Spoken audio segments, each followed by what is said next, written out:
पवन जी classes, आप सभी को पवन जी का में स्वागत है। मैं आज आपको नया कॉन्सेप्ट लेकर आया हूँ जिसका नाम है वेपर डेंसिटी चैप्टर। अब आपका जो नया टॉपिक लेकर आया है उसका नाम है वेपर डेंसिटी। Vapour density. दोस्तों, मेरे भाइयों बहनों, आप जितने भी मेरे लेक्चर को देखते हो आप जरूर लाइक करें, सब्सक्राइब करें और आप शेयर को अपने फैमिली के साथ, अपने दोस्तों के साथ शेयर करें, है ना। आपको पसंद है तो आप लाइक कीजिए। लाइक से पता चलता है कि हमारे वीडियो में इतने ही लाइक गया है, उसका मतलब है कि मेरे विद्यार्थियों की इतनी संख्या है और इतने ही अभी पसंद कर रहे हैं। लेकिन अब जब बढ़ते जाएगा तो मुझे लगेगा कि नहीं, कॉन्सेप्ट बेहतरीन जा रहा है। कॉन्सेप्ट तो बेहतरीन करने का बहुत प्रयास करता हूँ, बट ये पता नहीं किस विद्यार्थियों को कितना समय में आता है सो। बट मैं फिर भी कहता हूँ कि जब आप लेक्चर बैठ रहे हो आपको मैक्सिमम से मैक्सिमम 80% आपका कम से कम लेक्चर देखते वक्त में जाना चाहिए। और मैं प्रयास करता हूँ कि आपका पूरा का पूरा परसेंटेज आपको देना चाहता हूँ, 90 तक परसेंटेज देना चाहता हूँ कि आपको समझ में आ जाए। बट फिर भी बहुत बच्चे को आते होंगे, बहुत बच्चे को लगता है नहीं भी आते होंगे, उससे कोई दिक्कत वाली बात नहीं है। फिर भी मैं चाहता हूँ कि आप लेक्चर को बेहतरीन तरीक़ा से देखें। जब आपका माइंड कंसंट्रेशन में हो, जब आपका माइंड रिलैक्स में हो, तब आप मेरी वीडियो को देखिए और अपने कॉन्सेप्ट को बूस्ट कीजिए। ठीक है, देखिए ध्यान से। वेपर डेंसिटी क्या कहता है? वेपर डेंसिटी क्या कहता है? तो वेपर डेंसिटी जब भी आप पढ़ोगे तो आपको एक चीज़ समझना पड़ेगा कि ये एक्चुअली बात किया जाएगा तो ये रिलेटिव डेंसिटी होता है। ये मिला हुआ है, ये किससे मिला हुआ है? बोलेंगे it is a relative density. It is a relative density. और लिखेंगे कि इट इज यूनिटलेस।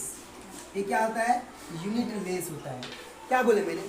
ये यूनिटलेस होता है। अब वेपर डेंसिटी को आप फॉर्मूला कैसे समझिएगा कि वेपर डेंसिटी होता क्या है? तो डेंसिटी ऑफ द गैस, देखिए वेपर डेंसिटी इक्वल टू क्या होता है? वेपर डेंसिटी इक्वल टू क्या होता है? हम लिखेंगे कि density of the gas, density of the gas, gas का डेंसिटी अपॉन स्टैंडर्ड गैस का डेंसिटी। हमने क्या लिखा? Density of the gas upon density of standard gas. देखिए इधर density of standard gas, standard gas मतलब कहने का मीनिंग यही है कि वेपर डेंसिटी जब जब निकालते हैं तो पहले डेंसिटी लिखते हैं गैस का, लिखते हैं अपॉन स्टैंडर्ड गैस का लिखते हैं। और जब जब हम लोग बात करेंगे तो हाइड्रोजन की बात करेंगे, हाइड्रोजन के रिस्पेक्ट में चलते हैं। तो ये फार्मूला जो है वो आप अभी माइंड में सेट कर लीजिए। ठीक है, अभी मैं बताऊंगा किस प्रकार से फार्मूला हम लोग जनरेट करते हैं। एक्चुअली हम जानते हैं कि सभी को रखते हैं क्या? देखिए सभी को रखते हैं कि vapour volume density equal to molecular mass upon 2। क्या बोलते हैं? Molecular mass upon 2। ये तो सभी को रख लेते हैं और आपको भी रखना है कि वेपर डेंसिटी इक्वल टू क्या होता है? मॉलिक्यूलर मास या मोलर मास अपॉन 2 होता है। और यहीं से अगर पूछ दे कि मॉलिक्यूलर मास या मोलर मास इक्वल टू क्या होगा, तो वेपर डेंसिटी इनटू क्या होता है? 2 होता है। मतलब ये जो हम आपको 3 फार्मूला बताए हैं, ये जो 3 फार्मूला आपको बताए हैं कि वेपर डेंसिटी इक्वल टू क्या होता है, पहले देखिए, दूसरा बताया हम ये, और तीसरा बताया ये 3 आपको माइंड में सेटअप होना ही चाहिए। बट कैसे आता है, समझना कैसे से, वो चीज़ समझिए कि कैसे से समझेंगे। देखिए ध्यान से, आपको बताया गया था एक आइडियल सोल्यूशन के बारे में कि आइडियल इक्वेशन एक होता है, आइडियल इक्वेशन होता है। क्या होता है? PV इक्वल टू nRT होता है। PV इक्वल टू nRT होता है। ठीक है, समझिएगा। अगर P ये इंटू में जाएगा तो भागा में nRT अपॉन V हो जाएगा। अब बताइए ध्यान से, हम इसे लिख सकते हैं इस प्रकार भी, N upon V into RT, मतलब ये पूरा है। इसी प्रकार ये लिख दिए। क्या हम N क्या बताता है? Number of moles. तो नंबर ऑफ मोल्स क्या होता है? ये जो N बताता है ये क्या बताता है? नंबर ऑफ मोल्स बताता है। इसको लिख सकते हैं कि given mass upon molecular mass, लिख सकते हैं कि नहीं? अब यहाँ क्या दिया है? RT अपॉन यहाँ पे V। तो इसको मॉलिक्यूलर मास को M से डिनोट कर सकते हैं, इसको स्मॉल m से कर देते हैं और इसको कैपिटल M से कर देते हैं, कर सकते हैं। समझ आ रहा है? अब देखिए ध्यान से क्या करेंगे। अब यहाँ पे देखिए ये RT है। अब M/V क्या होता है? मास अपॉन वॉल्यूम क्या होता है? डेंसिटी तो होता है है, होता है कि नहीं होता है? तो ये चल जाएगा इधर, ये चल जाएगा इधर, तो Pm इज इक्वल टू क्या हो जाएगा, ये चल जाएगा इधर, तो यहाँ से क्या बन जाएगा, P इज इक्वल टू क्या बन जाएगा, P इज इक्वल टू है ना, P इज इक्वल टू है ना, यहाँ पे P, ये M को इधर लेंगे, सबसे पहले समझिएगा, P is equal to mass upon volume, density क्या होता है, डेंसिटी इज इक्वल टू होता है मास अपॉन वॉल्यूम, बट अब वो पूछ रखेंगे वॉल्यूम इज इक्वल टू क्या होता है, तो आप बोलिए क्या, मास अपॉन डेंसिटी, ये चीज़ आप दिमाग में सेट कर लीजिए। तो मास अपॉन वॉल्यूम क्या हो गया, डेंसिटी अपॉन यहाँ पे क्या हो गया, मोलिकुलर मास हो गया इनटू RT, इसको इधर ले आएंगे हम लोग, तो Pm इज इक्वल टू क्या हो जाएगा, DRT, तो डेंसिटी इज इक्वल टू क्या हो जाएगा, तो density is equal to Pm upon ये जगह नीचे RT हो जाएगा। अब बताइए क्या आपको डेंसिटी निकल के आ गया कि नहीं आ गया, बताइए।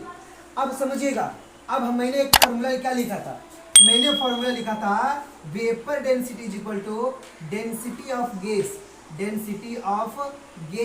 Upon density of standard gas, आ रहा समझ में?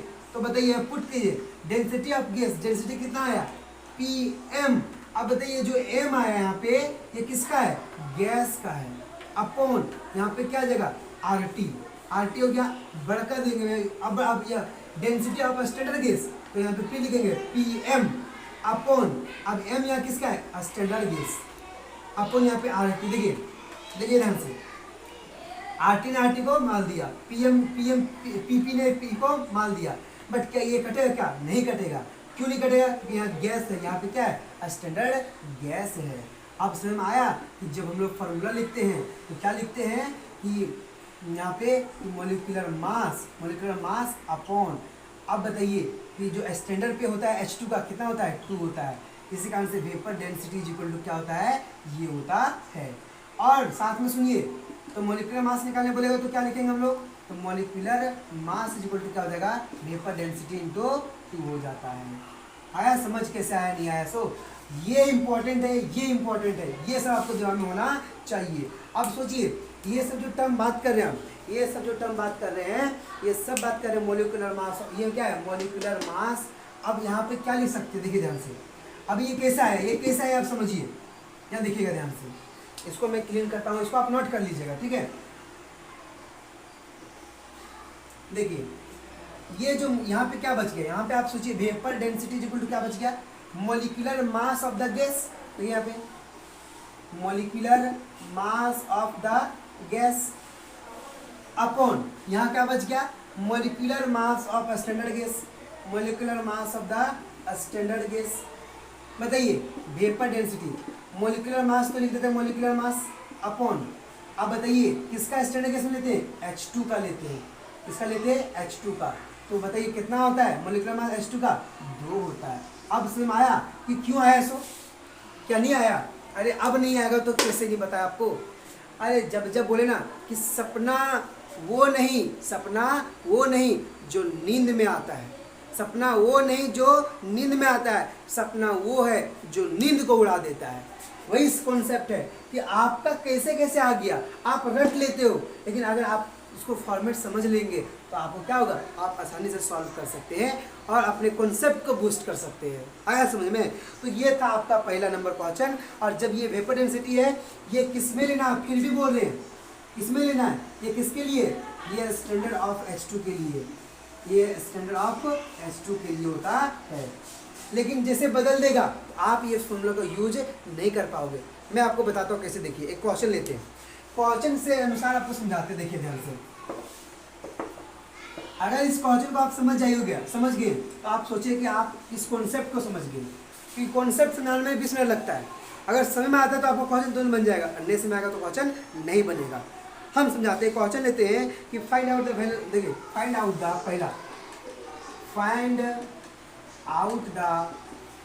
वेपर डेंसिटी, है ना, with respect two of CO2 का निकालना है, of CO2 with respect to, है ना, with respect to H2 and argon. अब क्या करोगे आप, तो आपको पता है कि वेपर डेंसिटी निकालना है। आप पहले निकालोगे मॉलिक्यूलर, आप निकालोगे कैसे निकालोगे दिखाते हैं। आप molecular mass of CO2, carbon कितना होता है 16 प्लस ऑक्सीजन कितना है, कार्बन कितना होता है 12 प्लस ऑक्सीजन कितना का है 16, तो 16 इंटू 2 करोगे कितना हो गया 16 दूना 32, 32 8 दूनी 44, आ गया 44 आ गया। तो आप फॉर्मूला तुम पुट करोगे value vapour density is equal to molecular mass upon 2, यहाँ से तुरंत ला दोगे कितना आप 22 ला दोगे। अब 22 आ गया तो वेपर डेंसिटी कोई यूनिट होता है क्या, नहीं होता है, इसका आंसर कोई यूनिट नहीं दिए, आ गया। लेकिन अब आपको सॉल्व करना है, जैसे आप किसके रिस्पेक्ट से किए H2 के रिस्पेक्ट से, आपको दिया गया आर्गन के रिस्पेक्ट से भी, तो आप लिखना है कि विथ रिस्पेक्ट टू आर्गन, तो आप कैसे सॉल्व करोगे, आप सॉल्व कैसे करोगे बताइए आप सॉल्व इसके अनुसार से नहीं, फिर आप क्या करोगे कि vapour density is equal to है ना मोलिकुलर मास अपॉन यहाँ पे 2 कीजिएगा, गलत हो जाएगा, क्योंकि यहाँ पे क्या लेना है, यहाँ पे नीचे molecular mass of the gas होता है, molecular mass of the gas होता है अपॉन या molecular mass of the standard gas होता है, आया समझ। तो इसका तो आप 44 निकाल दिए, तो आर्गन के रिस्पेक्ट में कितना होता है 40 होता है, तो यहाँ से कितना आ जाएगा 11/10 हो जाता है। ये था कॉन्सेप्ट वॉल्यूम डेंसिटी के अनुसार।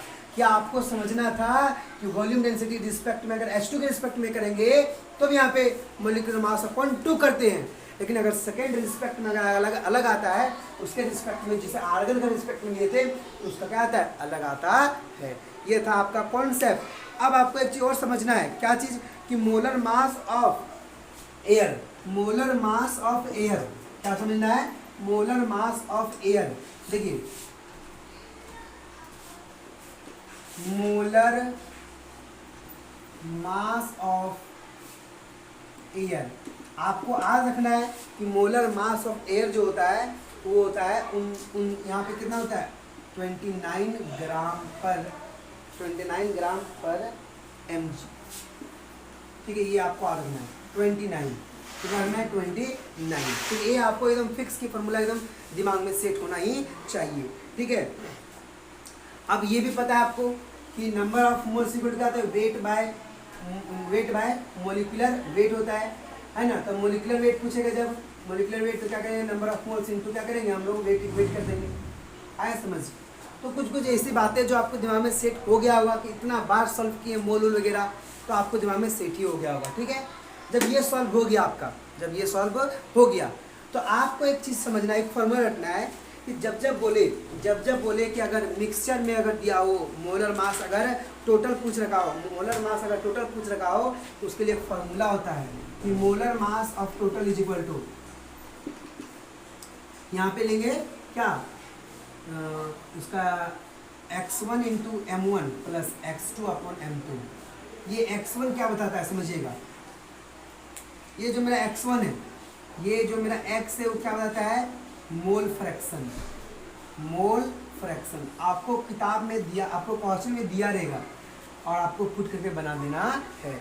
उसी प्रकार कुछ कॉन्सेप्ट है कि अगर आपको है ना, अगर जैसे if the gases compound prepared oxide के टर्म में जब दिया हो तो आपको वैलेंसी निकालने के लिए क्या फॉर्मूला निकालना है, चलिए लिख देते हैं, लिखते हैं आसान आराम से।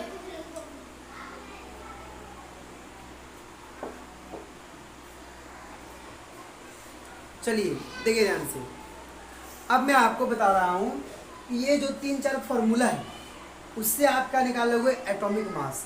आपका देखिए, आपका सोच क्या होना चाहिए, आपका नॉलेज क्या होना चाहिए, आपका कॉन्सेप्ट क्या होना चाहिए कि आपको चाहिए एटॉमिक मास, तो उस एटॉमिक मास को कैसे निकालेंगे वो आपको समझना है पहले, समझ रहे हैं। तो देखिए एटॉमिक मास का फॉर्मूला, इसमें वेपर डेंसिटी में एटॉमिक मास का जो फॉर्मूला होता है, एटॉमिक मास का जो फॉर्मूला होता है वो होता है equivalent mass of element into valency. क्या होता है वैलेंसी। अब देखिए ध्यान से, अब सोचिए वैलेंसी को डिनोट किसे करते हैं n से, आपको यहाँ दिखाया गया है कि वैलेंसी को किसे डिनोट करते हैं n से करते हैं, आ गया समझ में।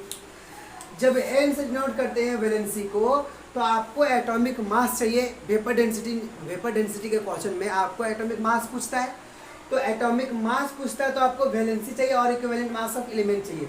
तो वैलेंसी कैसे निकालेंगे, तो वैलेंसी हर तरीके से निकाल सकते हैं। जब आपको पूछ रखिए, देखिए जब आपको ऑक्साइड के टर्म में पूछ रखिए ऑक्साइड में क्या आएगा 2 into vapour density upon equivalent mass of element plus equivalent mass of oxygen. तो ऑक्सीजन का कितना होता है 8 होता है। तो यहाँ से एक फॉर्मूला निकल के आता है क्या, N इज इक्वल टू, अब आप मेरे साथ बोलिए, N is equal to 2 into vapour density upon क्या होता है इक्विवेलेंट मास ऑफ एलिमेंट, है ना, प्लस क्या होता है 8। तो क्या अब यहाँ पे वेपर डेंसिटी आया इसलिए क्योंकि आपको पढ़ना क्या है, वेपर डेंसिटी पढ़ना था।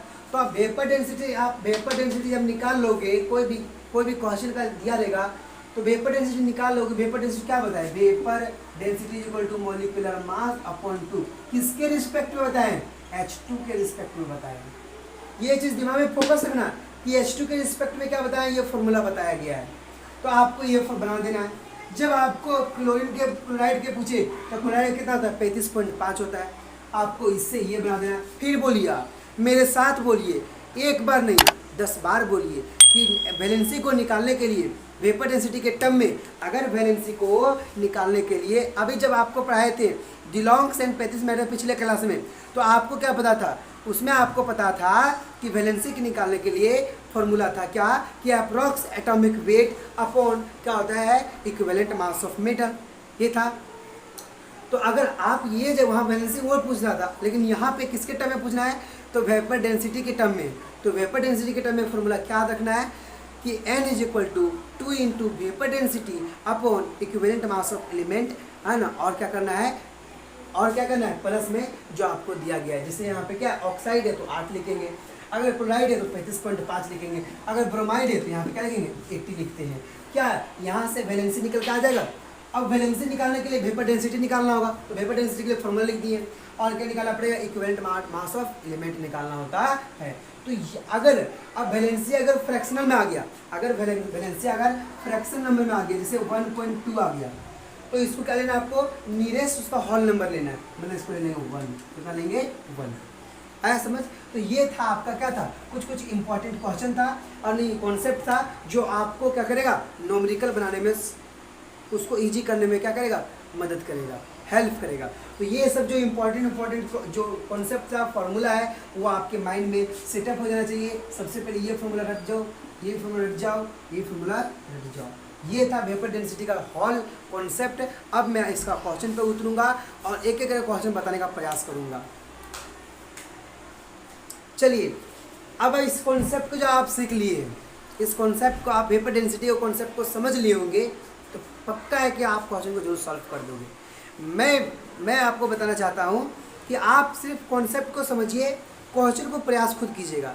जैसे मैं आपको अभी 24 नंबर क्वेश्चन बताने जा रहा हूँ। कितना नंबर, 24 नंबर। इस 24 नंबर में सिर्फ मैं कॉन्सेप्ट बताऊँगा। अगर आपको पता चल गया कि मुझे ये करना है, आप वीडियो को पॉज कीजिएगा और बनाने का सॉल्व कीजिएगा। देखिए क्या बोलता है क्वेश्चन से। क्वेश्चन बोल रखा है कि the chloride of a metal has vapour density 66। तो ये सबसे पहले जो क्वेश्चन में दिया गया है आप लिखिए पहले, वेपर डेंसिटी कितना दिया है 66, ठीक है।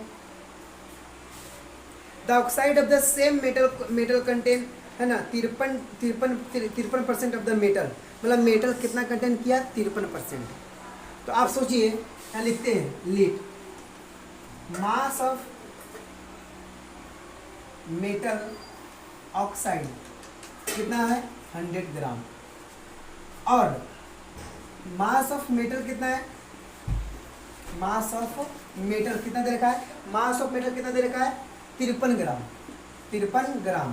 तो बताइए मेटल यहाँ पे जब माइनस होगा तो क्या बनेगा, मास ऑफ ऑक्सीजन बचेगा, मास ऑफ ऑक्सीजन कितना बचेगा 47 ग्राम। अब क्वेश्चन में क्या पूछेगा, सोचिए आप पहले। क्वेश्चन में पूछ रखा है कि find the valency and atomic weight of the element. दो चीज पूछ रखा है। सबसे पहले तो पूछ रखा है वैलेंसी, जो फार्मूला होता है।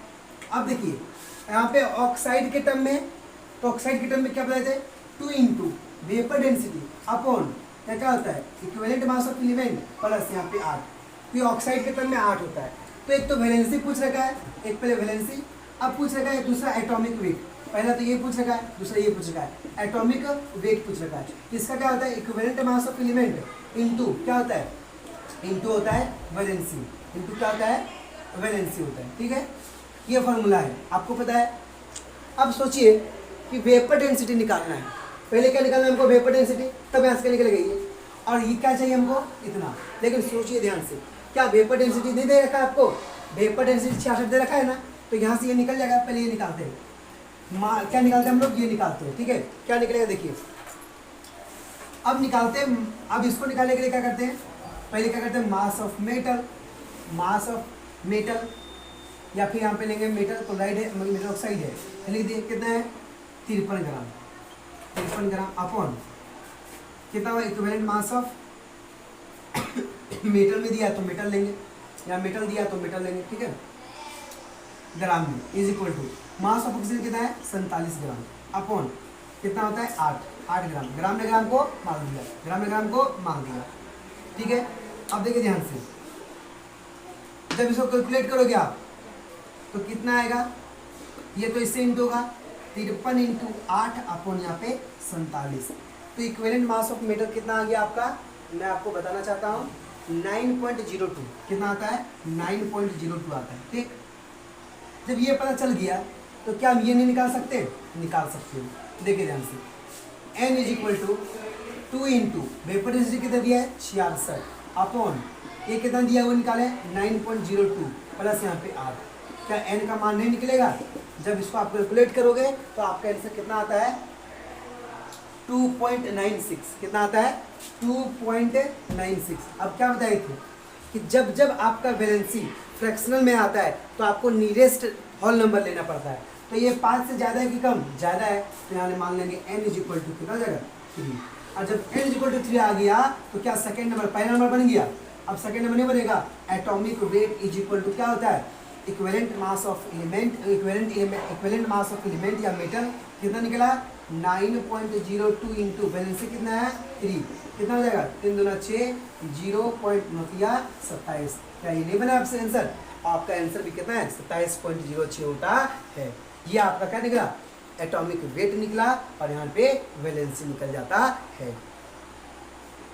अब देखिए ध्यान से, अब ये तो बन गया, अब आता 25 नंबर क्वेश्चन। अब 25 नंबर क्वेश्चन अगर हमको बनाने बोलते हो तो ये आपका डिमेरिट से आपको समझ में नहीं आया होगा, और आप बना देते हो तो प्लीज़ अप्लाई करें, क्योंकि अगर आप बना देते हो उसका मतलब ये है कि आप कॉन्सेप्ट को समझ लिए हो। क्या बोलता है क्वेश्चन समझिए, अरे आपसे जरूर बन जाएगा, सिर्फ अभी हम हल्का बताएंगे, आपको खुद बनाना है। क्या बोलेगा क्वेश्चन, क्या होगा, ये मेटल फॉर्म्स क्लोराइड। अब पहले बोला क्लोराइड कंटेनिंग 26.2 ग्राम क्लोरीन। अब सोचिए दे, पहले क्लोरीन के बारे में बात किया, ऑक्साइड के बारे में बात किया क्या, नहीं। अब सोचिए क्लोरीन की जब बात किया तो फॉर्मूला क्या आ जाएगा, n equal to 2 into vapour density upon equivalent mass of element या मेटल और होगा तो मेटल प्लस कितना होता है, क्लोरीन का कितना होता है, 35.5 होता है। बस इतना ही पता करना था आपको। तो अभी जिस प्रकार से पहला आपको बताएं इक्विवेलेंट मास ऑफ मेटल कैसे निकालते हैं तो पता चल ही गया है। पहले मानेंगे let metal chloride is equal to कितना है, metal chloride is equal to 100 gram मानेंगे। क्लोरीन उसमें दिया कितना, जितना दिया रहेगा क्लोरीन उतना लिखेंगे, उसको माइनस कर देंगे, मेटल का आ जाएगा, फिर क्या कर देंगे उसको सॉल्व कर देंगे। क्या क्वेश्चन क्या सुनिए ध्यान से, मेटल फॉर्म कंटेनिंग इतना 26.2 क्लोरीन। अब देखिए ये दे रखा है तो हमको निकालना, पहले ये लिखेंगे सॉल्यूशन। क्या लिखेंगे देखिए, समझिए, मास ऑफ, देखिए मास of metal chloride, metal chloride कितना हो जाएगा 100 ग्राम। फिर यहाँ से क्या आ जाएगा mass of chlorine, mass of chlorine कितना दे रखा है, मास ऑफ क्लोरीन दे रखा है आपका, मास ऑफ क्लोरीन दे रखा है कितना 26.2 ग्राम। कितना दे रखा है 26.2 ग्राम। क्या आप यहाँ से मास ऑफ मेटल नहीं निकाल सकते हो, आराम से निकाल सकते हो। जब ये निकल जाएगा तो आप क्या इक्विवेलेंट मास ऑफ मेटल नहीं निकाल सकते हो, आराम से निकाल सकते हो, क्योंकि मैंने पिछले कॉन्सेप्ट में पिछले क्वेश्चन सब बताया है। तो कितना निकलेगा देखिए ध्यान से, जब आप इक्विवेलेंट मास ऑफ मेटल निकालोगे तो आपका आएगा 99 यहाँ पे 99.99 आएगा। आपको खुद बनाना है, मैं इसको इसलिए छोड़ रहा हूँ कि आप खुद बनाइए। इसका मतलब यहाँ कितना है 100। ये निकल गया। और क्वेश्चन में वेपर डेंसिटी दिया क्या देख लीजिए, वेपर डेंसिटी दिया 135.5, आपको गिवन दिया है, गिवन वेपर डेंसिटी कितना दे रखा है, वेपर डेंसिटी 135.5 दे रखा है, 135.5 दे रखा है। तो क्या आपका इक्विवेलेंट मास ऑफ मेटल पता चल गया। वेपर डेंसिटी पता चल गया तो क्या वैलेंसी नहीं निकलेगा, वैलेंसी आप आराम से निकाल सकते हो। तो इसका वैलेंसी कितना निकलेगा, तो वैलेंसी इसका निकल जाएगा, आप कैलकुलेट करोगे क्या कि 2 इंटू वेपर डेंसिटी कितना है 135.5 into equivalent mass of metal कितना 100 इंटू मतलब प्लस 35.5। अब इसको कीजिएगा, देखिए इसको जब कैलकुलेट कीजिएगा तो यहाँ कितना आएगा 2 इंटू 135.5 अपॉन 135.5, इसको जोड़ेंगे कितना आएगा, ये कट गया, क्या बच गया 2, तो एन का मान कितना आ गया 2 आ गया। अब क्वेश्चन क्या बोल रखा है कि कहते find out the atomic weight, तो find out the atomic weight, तो एटॉमिक वेट निकाल दीजिए। एटॉमिक वेट क्या होता है, एटॉमिक वेट इक्विवेलेंट मास कितना है 100 इंटू ये कितना है 2, यहाँ कितना आ जाएगा 200, ये हो गया। और क्या बोल रखा है कि metal and molecular formula of chloride, तो मॉलिक्यूलर फार्मूला निकाल देंगे, मॉलिक्यूलर मॉलिक्यूलर मेटल और यहाँ पे क्लोरीन, मेटल कितना निकाले वैलेंसी 2, क्लोरीन कितना -1, यहाँ से जब निकलेगा तो क्या आएगा MCl2 हो जाता है। तो क्या ये बन गया, आपको दिख गया ये कितना नंबर था, सुनिए ध्यान से, ये आपका 25 नंबर था। अब देखिए ध्यान से 26 नंबर देखिएगा, सेम एकदम इसी प्रकार का, आप देखते हैं सिर्फ क्वेश्चन को पढ़ेंगे और आंसर लाने का प्रयास करेंगे। 26 नंबर देखिए आप, है ना, आपको हर कॉन्सेप्ट आपका इजी है। 26 क्या बोलता है समझिए, 26 बोलता है, 26 क्या बोला है कि द एटॉमिक वेट आपको दे रखा है 26 नंबर में, क्या रखा है एटॉमिक वेट दे रखा है, कितना दे रखा है एटॉमिक वेट 120 दे रखा है, ठीक है ना। The metal forms volatile chloride if the equivalent weight भी दे रखा है, इक्विवेलेंट वेट दे रखा है कितना 40 दे रखा है, ठीक है 40 दे रखा है।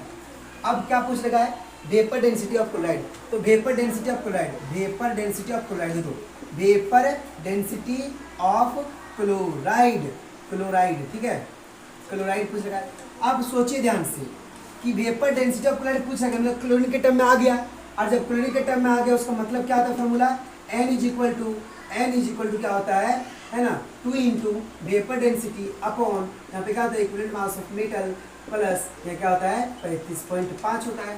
तो बताइए अगर एटॉमिक वेट इतना दिया है, फॉर्मूला क्या होता है एटॉमिक वेट का, atomic weight is equal to क्या होता है ना equivalent mass of metal into valency होता है ना।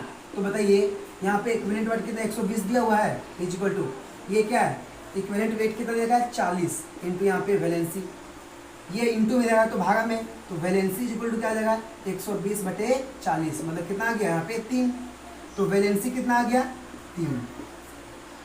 जब वैलेंसी 3 आ गया बस पुट कीजिए यहाँ पे, वैलेंसी कितना आ गया 3, पूछ क्या रहेगा वेपर डेंसिटी, यहाँ करेंगे 3 is equal to 2 into vapour density upon ये कितना देगा इक्विवेलेंट वेट 40 प्लस यहाँ पे 35.5।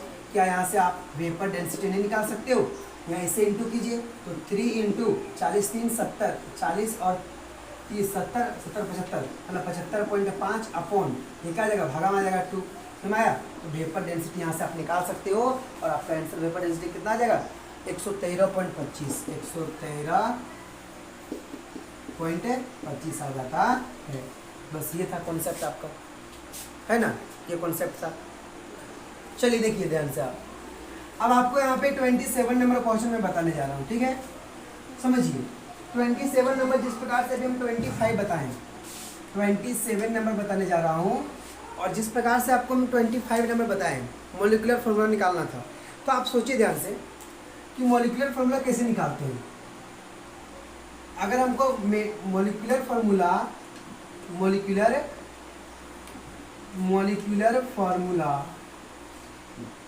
जैसे M और अगर क्लोरीन मान लीजिए N क्या वैलेंसी, तो ध्यान समझिएगा क्लोरीन को तो पता रहता है -1 मेटल का निकालना होता है, उसका मतलब क्या है हमको वैलेंसी निकालना होता है।